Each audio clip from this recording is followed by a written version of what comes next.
All right, hello everyone. We are coming in here on New Year's Eve for what will be our final video for 2025. It's hard to believe a year has already flown past already, and 2026 is upon us. So this will be, as I mentioned, this will be our last video for the year. Hopefully everyone's having a happy holiday season, which is going to come to an end tomorrow, unfortunately. But for the last video for this year, what we're going to go ahead and touch upon is a little bit of going back in time, a little further back than we typically do. We're going to cover something from ancient history. And for today's topic, we are going to cover the Qin Dynasty of China. Now, the Qin Dynasty is important in it. I believe it was one of the first times I ever had to learn anything in ancient China wise because we live in the United States. We don't typically learn a whole lot about, when we learn about ancient history, we usually learn about, Rome, Egypt, Greece. We don't typically learn about a lot of the classical civilizations that existed in Asia, with the exception of maybe Mesopotamia. We do learn about that quite a bit, but we don't really touch upon like the ones that sprung up in the Indus Valley in India, which was quite significant. We sometimes they do, but they don't heavily emphasize it. We don't typically put a whole lot of emphasis on the Chinese, who has you know mind you, the different political quarrels that might be going on nowadays with China and the United States, but China does have a right to be heard because it is the starting place of one of the world's oldest civilizations that still is going on. Human civilization, one of the earliest civilizations of human history, sprang up in the Yellow River Valley in China. And it's still, China obviously is still going strong today. It's the world's second most populous country after India. So the Qin Dynasty is going to be important here because it is going to be China's first imperial dynasty. It's going to be the first dynasty to actually unify China in a form that is going to prevent some sort of a unified empire. And it's going to start the imperial system in China that would pretty much continue with some changes and, disruptions and stuff like that, but the imperial system in China would largely last from the time that the Qin implemented it in 221 BCE all the way until 1911 CE, or just a little over 110 years ago, when the Qinghai Revolution ended up actually ousting them from power, and the Qing dynasty was ousted from power at that point. China had a host of different royal dynasties that came and went, and at that time it was the Qing or the Manchus, and they ended up getting ousted in 1911, and China became a republic for a brief time before the Chinese Civil War and the communists and all that mess, which is a topic for another day. But for the Qin dynasty, I wanted to go ahead and take a look at this because it's a ancient history topic that I don't think it's discussed enough, and it's also kind of China's namesake. China is the birthplace of the name China comes from Qin. The Qin dynasty gave their name to the land that we now call China. So the Qin dynasty, as we mentioned, it is the first dynasty of imperial China, which wouldn't end until 1911, 1912, depending on how we want to rule. Whenever you want to dictate the end of that dynasty was ruled between 221. The Qin dynasty in particular ruled between the years 221 and 206 BCE. Is only about a 14 or 15-year-old dynasty. It's actually the shortest of all of China's imperial dynasties. It is not the longest by any sort, but it's also one of the most impactful. The Qin, as I mentioned, would give its name to China. In the main Qin emperor that we're going to discuss in this, because there really only was two emperors of this dynasty, was Shi Huangdi. He was the main architect who managed to unify large parts of China for the first time in its history.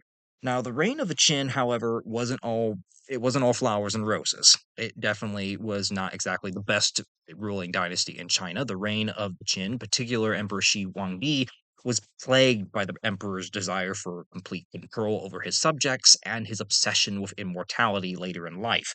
In this These negative attributes would ultimately contribute to the destruction of the dynasty as a whole, which could also explain why it only lasted so long compared to the fact that it's so important, but it lasted very short time.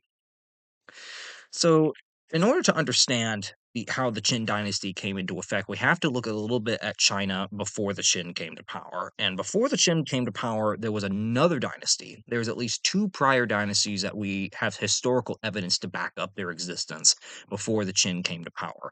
And that is the Shang, who were the oldest one that we have definitive evidence that they existed. The Shang Dynasty, which had lost power in 1046 BCE. They ended up coming out of power, and the Shang lost their power to what we call the Zhou Dynasty, or I think there's a couple different pronunciations. It's spelled Zhou, but as we know, pronouncing words in Chinese and English, it doesn't always look like the letter say.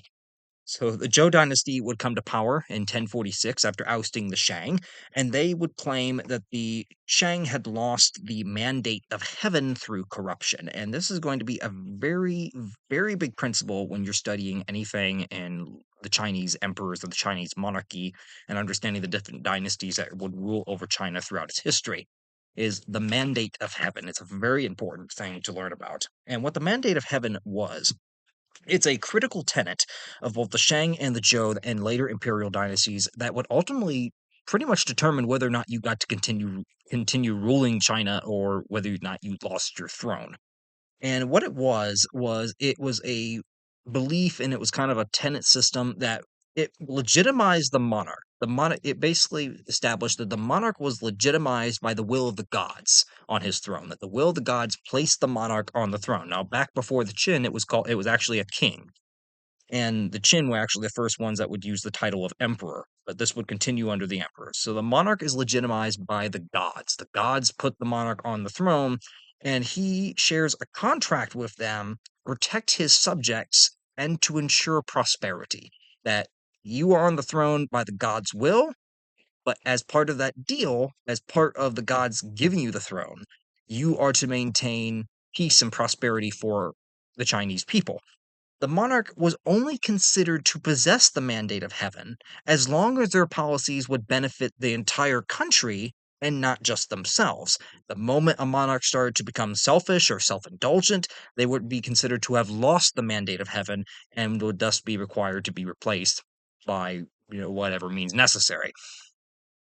And this was a tenet that would last, as I said, up until 1911. It was widely believed leading up into the Qinghai Revolution in 1911 that the Qing or the Manchus had lost the mandate of heaven through their concessions that they had repeatedly given to the Western powers and basically at the digress of the Chinese people.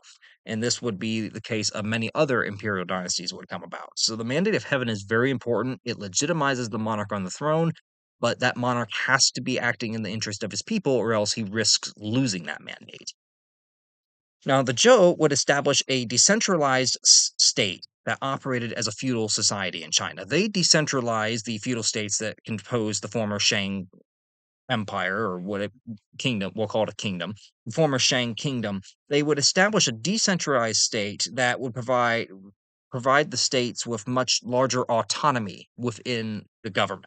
They would also work on greatly expanding their territory by conquest and by enlarging separate states who remained loyal to the Zhou monarch. Now, the Zhou also improved on the Shang's cultural innovations in agriculture, writing, education, technology, music, metallurgy, and construction. They were not ignorant. The Zhou knew that the Shang, despite the factor that they had overthrown them and tried to paint them as bad rulers, they knew that they had accomplished some pretty good things for Chinese civilization, and they weren't ignorant of that. So instead of trying to erase their predecessors completely, as the Qin would kind of do, as we'll see, the show had embraced the good aspects that had come to Chinese society under the Shang rulers. So they embraced the innovations that had come about during their rule, and they kept going with them. Now, the decentralization of government under the Zhou encouraged autonomy under the Zhou.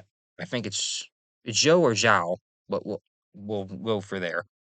The decentralization of government encouraged autonomy within those states, as we stated. However, this would weaken the dynasty over time. It would cause a problem going into the future. And that would kind of lead to the Qin coming to power. You give the states autonomy to kind of act semi independently under your rule, which might sound like a good thing at first, but as we well know, power hungry people will use that to their advantage. And once they get in power, They're going to do anything they can to expand it.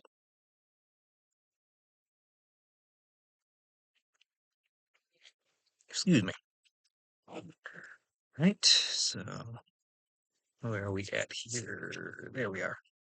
Now, the early period of Zhou rule from 1046 to 771 BCE ended with an invasion of barbarians from the east, which would hurt the image of the dynasty in the eyes of the Chinese people. The second half of the Zhou rule from 771 to 1056 BCE would see the development of the schools of Confucianism, Taoism, and legalism. Now, these were different Chinese philosophies that sprang up during Confucianism. I think was more toward the end of their rule. It was toward the Warring States period, which we'll go over here very briefly. And that would ultimately become the ruling kind of school of thought in China and later imperial dynasties. It was not under the Qin. The Qin actually were legalists in almost every sense of the form, but starting with the second dynasty after them, the Han Dynasty would start implementing Confucianism into Chinese government and everything. And it would become the main school of thought for Chinese society going forward. However, the second half of their rule would also see increasing levels of violence and chaos as their dynasty grew weaker. Separate states began trying to establish themselves as worthy of the mandate of heaven should the event finally come that the Zhou lost it, which would lead to what we call the Warring States period, which would start in 256 BCE and would continue until the Qin ended up unifying China under their rule. Seven states would be fighting with each other during the Warring States period to claim the mandate of heaven. These states were Chu, Han, Qi, Qin, Wei, Yan, and Zhao. These seven states were all competing with each other to kind of be the successors to the Zhou dynasty. They all wanted to be the successors to the dynasty, so they wanted to try to claim the mandate of heaven for themselves. However, a problem came about because none of them could claim that none of them could claim the mandate of heaven outright because they still believed that the show still had it, and it could only be passed to one more powerful. And since each of the states used the same war tactics and the rules of military chivalry, none of them was militarily more powerful than the other, which made it much more difficult for them to compete for that mandate,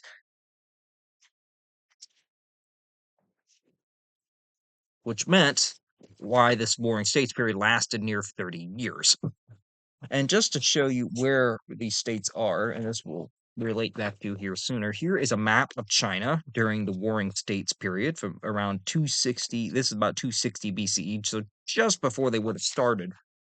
But here's a map of the different states involved that we're talking about. So just to give you a placement of where we're at, this definitely China. Over here is leading to the Korean Peninsula. We have the Yellow Sea here. So if you want to, here's the Yellow River,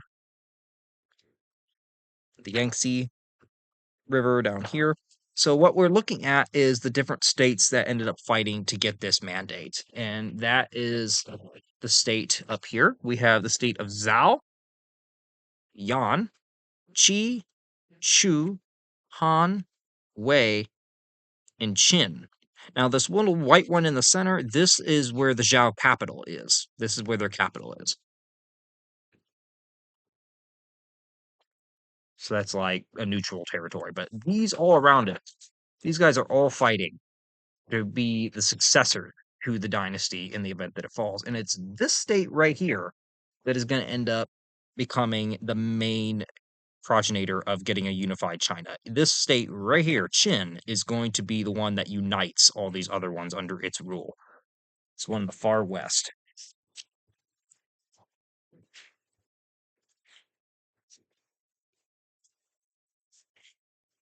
Now, the state of Qin would hold an advantage somewhat over its neighboring feudal states in China, and it's based on its location and its skill in horsemanship.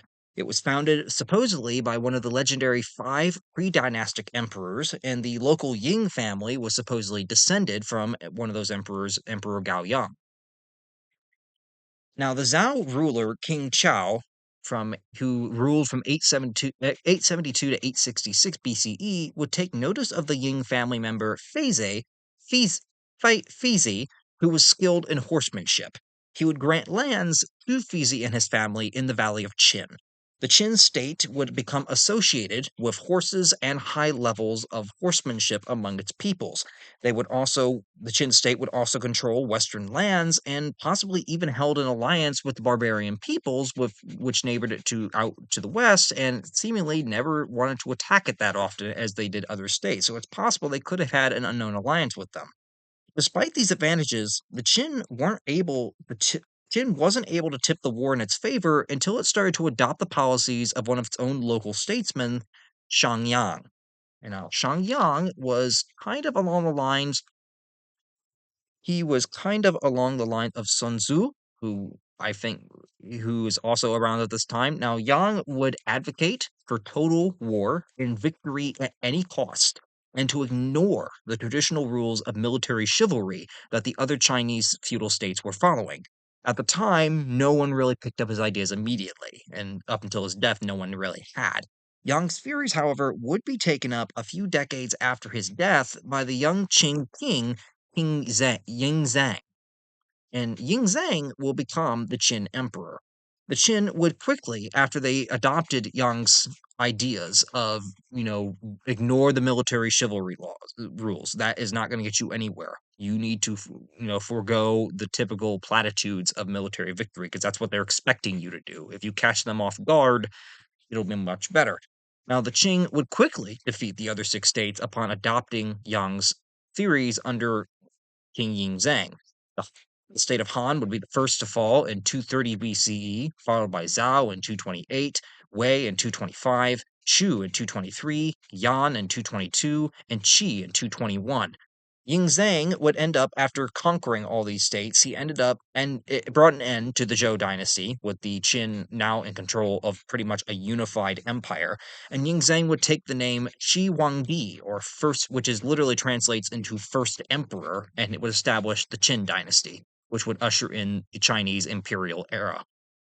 So in 221 BCE, the Qin Dynasty is born. Now, Shi Huangdi's initial policies would aim to help unify and would help aim to help unify China and to consolidate his own power.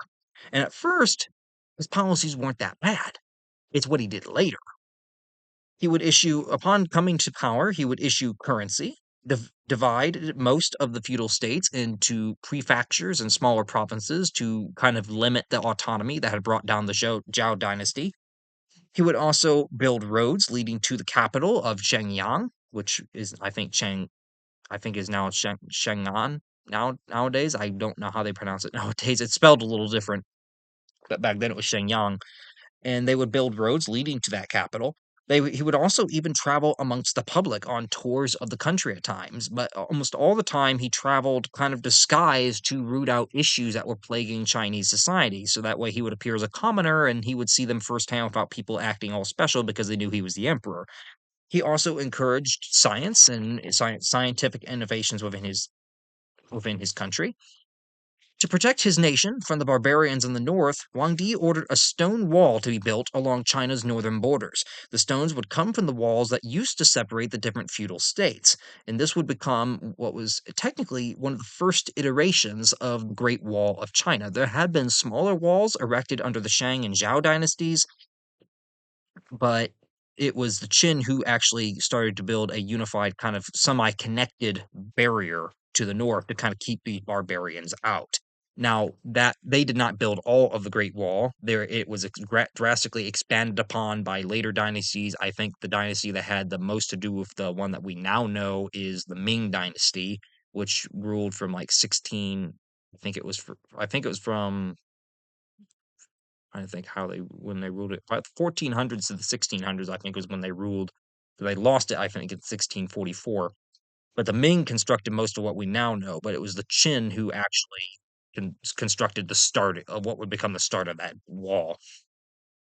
Now, Wang Di also ordered that the states would surrender all their weapons. Yeah, think about doing that in America nowadays, honestly. It probably wouldn't go well. We can't even agree on common sense gun laws, for God's sakes. But Wang Di would order that the state surrender all the weapons, and he would use those weapons, melt them down to create artworks celebrating his rule. which is kind of starting to delve into the self-indulgent side. That what did we already learn? We know that if the emperor starts to self-indulge and starts to only care about themselves, they risk losing the mandate of heaven.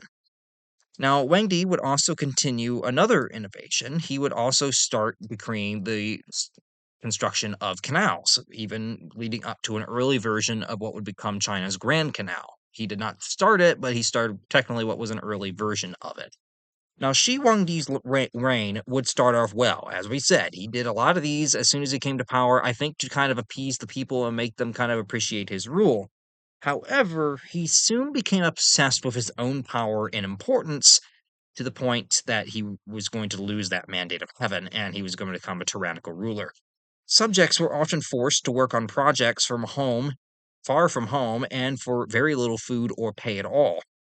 He was a strict believer in legalism, which emphasizes that people are only motivated by their own self-interests, and that, because of such, laws are needed to be strict and concise to control people and punish infractions severely. Wang Di would also establish laws that dictated how people dressed, spoke, and even interacted with each other. Heavily controlled his people in even their everyday lives.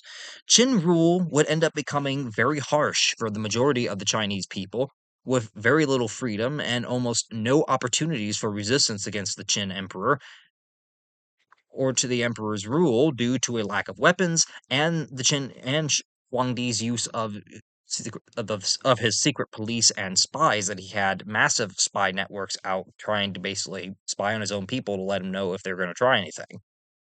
Now, storied uh, one of the most storied events of Qin Shi Huangdi's reign that we have comes from mostly the Han Dynasty, the succeeding dynasty that had come after the Qin. And of course, it may not be entirely factual, but it is a traditional history, so we got to take it with a grain of salt here. But it is traditionally told that this happened. We just don't know for certain whether or not it was a Han myth or if there is some credibility to it, but it's something that we know of. And that was the burning of the books. So, critics of the Qin regime, due to the heavy censorship within China under the Qin dynasty, they would find ways to criticize the emperor through writing treatises and tracts. Confucian scholars often would be the ones writing these, and other intellectuals within Chinese society would be very critical of the Qin dynasty in their writings. They would compare the Qin dynasty to the early Zhao and other past dynasties that had failed China in the past. The scholars made note that the Zhou dynasty's policy of decentralized government and allowing the states to act in their own interests had resulted in the happiness and prosperity for people across social classes in China, where Shi Huangdi had cut the power of the nobles and he had turned the lower classes into essentially slaves. Thus, he was ignoring the mandate of heaven by making life miserable for his people in order to make it better for himself, and thus was forsaking the mandate of heaven overall.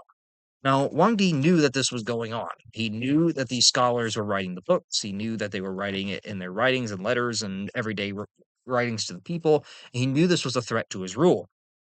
So in 213 BCE, his prime minister, Li Su, would suggest that Wang Di should gather and destroy all of the histories of the past dynasties that had come prior to the Qin, with the exception of any histories relating to the history of the state of Qin.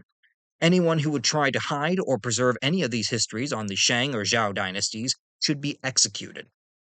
They should also destroy Confucian texts and educational ones from the Zhao, with the execution of those who try to protect them as well, in order to basically just toss everything out to do with the old dynasties that came before us. We want to erase their memory.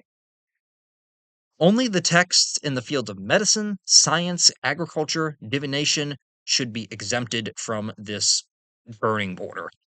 Now, Wang Di instantly, again, this is a story. We don't know for certain if this happened, but it's a traditional story that is told from the Han Dynasty down.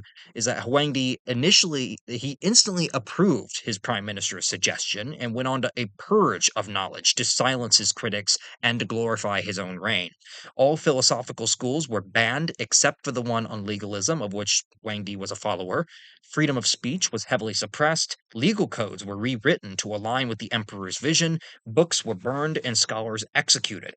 And there's, as I mentioned, It's still debated, but we'll probably never know for certain. So basically, what Wang Di did, or what is purported to have done, was in order to silence his critics who were criticizing his regime in writing, he went on a full-on purge of any historical knowledge of the previous dynasties in China and anything that could make him look bad. So critical treatises, critical tracts that were written were burned. Any histories alluding to, the Zhou or the Shang dynasties being superior to him were burned. He went on this absolute purge to make it seem as if his dynasty was the only one that had ever existed, and his dynasty was the greatest that ever was, because the other ones were so worthless that they weren't even worth writing histories about. Again, we don't know, but if he did do that, that's pretty messed up for a ruler. Now, the decline and fall of the Qin would start at about that same time, in about 213 BC, when Shi Huangdi became paranoid. He started to become very paranoid and erratic in his later years. There were at least three known assassination attempts on his life, which did not help his paranoia any bit. And he would end up getting so paranoid that he would change the room that he slept in every single night in order to, that way no intruder or purported assassin would know what room he was in, and he would always have it on guard no matter where he was. He would also become obsessed with finding an elixir to immortality. He wanted to live forever, and he tried drinking every kind of elixir he could get his hands on to try to prolong his life to immortality. He would even devote massive resources of his imperial state to the building of his city-sized tomb and terracotta army that was going to guard it once he died. Shi Huangdi would end up dying in 210 BCE after drinking an elixir with mercury metal in it. Now, whether or not this was an assassination or it was an unintentional suicide through, back then they didn't know that mercury was poisonous. It's possible. We don't know if it was an assassination or if it was simply the other way around. We'll probably never know. Go along with the fact that we do know it was mercury, and he possibly could have been taking mercury elixirs far earlier in his life, because we have found the guy's tomb and we have found traces of mercury metal within the tomb as well. So it's very possible he could have been taking mercury elixirs over an even longer period of time, and it gradually he died of mercury poisoning. But again, we don't know. It would not have been that much for someone that was smart enough back then to realize that this metal was poisonous to have deliberately given it to him, knowing his obsession with elixirs, and ended up purposely trying to kill him. But he ended up dying in 210 BCE, and it was unknown, as we said, if it was an assassination or unintentional suicide. Now, his prime minister, Li Su, would conceal the emperor's death until he had his will changed to name his younger son Wei, Wei Hai as his successor. And this was because the emperor's elder son, Fusu, was originally the named successor in the will, but he would likely dismiss the prime minister upon his ascension to the throne. So Wei Hai would be much more controllable. He was pretty much under the close cuddlement of his teacher, which was the chancellor at the time, Zhao Gao, and he would pretty much be a much more controllable monarch who, the prime minister and the chancellor could pretty much rule through him and kind of call the shots.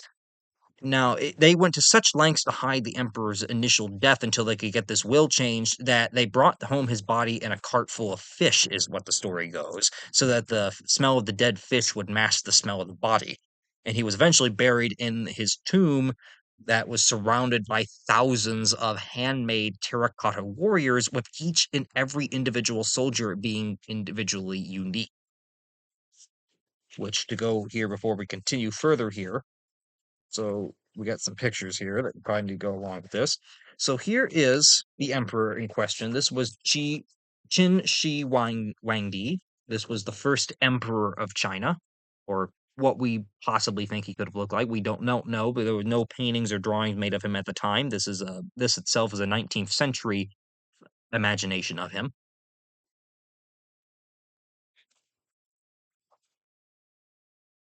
Here we have what he ended up accomplishing for China. So just to go back here to the Warring States period, here is what China looked like during the Warring States under the Zhou Dynasty, pretty much. This was the territory that the Zhou had had. Now here's it under the Qing. Well, not the Qing, but the Qin. A lot bigger territory, extending all the way down to southern China this time. And then up here to the north, we have where the Great Wall, the first remnants of the Great Wall, were ended up being built during the Qin's reign.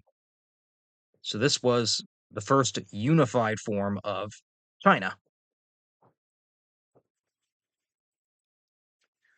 And here, I don't know why this thing does this, but here we have a portion of the Great Wall today. I don't know if this is probably more of the one done by the Ming Dynasty, but as we all know, most of us have seen pictures of the Great Wall, but that was something that was started under Emperor Huangdi. And then here we have an image. It wasn't found, I believe, until the 1970s when they first stumbled upon it, and then they've continued excavating, and they have just found the first emperor's tomb within the last 50 years. But here is just some. And these are there's more in all these rows. This is just some of the terracotta army that was buried with the first emperor when he died to guard him in the afterlife. It is literally thousands. Each soldier was individually carved and unique as like an actual person would be, and they even had their own horses, their own terracotta horses, and other materials. It was just obsessive. Now, with the will ended up being changed in favor of Wang Hai, Zhao Gao would have Wang Hai change that will and then had his elder brother eliminated through assassination. Wang Hai would become the new emperor. He would become Emperor Qin Shi, and he would only rule for 3 years. He would only rule from 210 to 207 BCE. Wei Hai was a very weak and he was a very weak emperor. He was very heavily controlled by Li Su and Zhao Gao, the chancellor and the prime minister. He had a very bad temper and often ordered the death of anyone who brought bad news to him, which is purported to have been the origin of the phrase "don't kill the messenger." Now, Zhao Gao would eventually turn against Li Su and had him killed to try to consolidate power in his own hands. And he then, after killing Li Su, turned on the emperor himself and threatened to expose his role in usurping the throne unless he committed suicide, which he eventually did. The Emperor Qin or Shi ended up committing suicide because Zhao Gao kind of pressured him into it or risked kind of exposing him for taking part in the overthrow, ousting his brother from ascending the throne.